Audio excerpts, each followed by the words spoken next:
Oh, it is a very good case. We'll do the best we can there.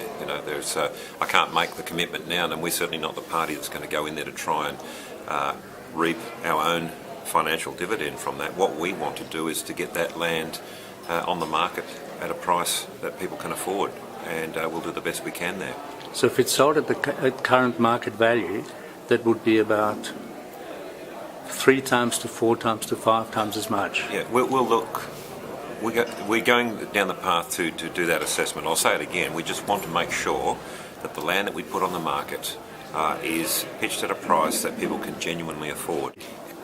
Ultimately, responsibility will sit somewhere, but if the final decision taken is a decision that's made and taken without the engagement, the honest, genuine, respectful engagement of Aboriginal people, that decision will mean nothing, will end up in the same place. That's what's missing. People talk about the Aboriginal problem, they talk about the grog problem in remote areas, and then come up with a solution based on assumptions. They may well be right, but if you haven't engaged genuinely in a thoughtful and patient way Aboriginal people, no matter how good the idea is or how fine the decision is, it will mean no difference because you haven't engaged the people who are going to be the beneficiaries or otherwise of the policy implementation. A secret ballot may well be the best way of having that decision made, but we too quickly talk about the decision being made and not enough about how that decision is made. And so I think we really do need to focus more on the process whereby a community weighs up these matters, the pros and the cons, and then finally gets to the position where they are ready, having all voices being heard and all concerns being expressed, then come to the point where a decision could be made, and it's probably appropriate at that point there'd be a secret ballot. It was the mechanism whereby intervention could be undertaken. And the mechanism, of course, is, as we've described before, is the protective custody mechanism. So 3 times in 6 months, and there are some, 20-odd thousand who go into protective custody, many of them repeatedly. It's that mechanism that allows you to impose an order for treatment.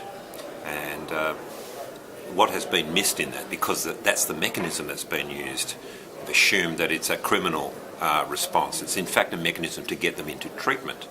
And the form of treatment has always been a recognition that the underlying cause of the behavioural problem is a medical problem. Alcoholism is a disease. And so once we're in that place and you're in a place where you are mandatory rehabilitation, it's in fact a therapeutic response. So there will be doctors and nurses and psychiatrists? Yeah, there always has been, if anyone took the time to have a look at what we were in fact saying. Of course, most people respond to the problem on the surface and say, we've got a problem on the streets, and they see people misbehaving or acting in ways that are offensive. There is that response, and the mechanism is the protective custody mechanism, but that then allows you to intervene and provide the corrective measures that are required. There's also the reinforcing of community standards. That's also a part of it, but you can't deal with that unless you recognise that there's an underlying, seriously deep-seated problem, as well as providing the skills. At what cost will it occur? Well, we have made allocation, and those allocations will be confirmed through the mini-budget process, but it is a commitment.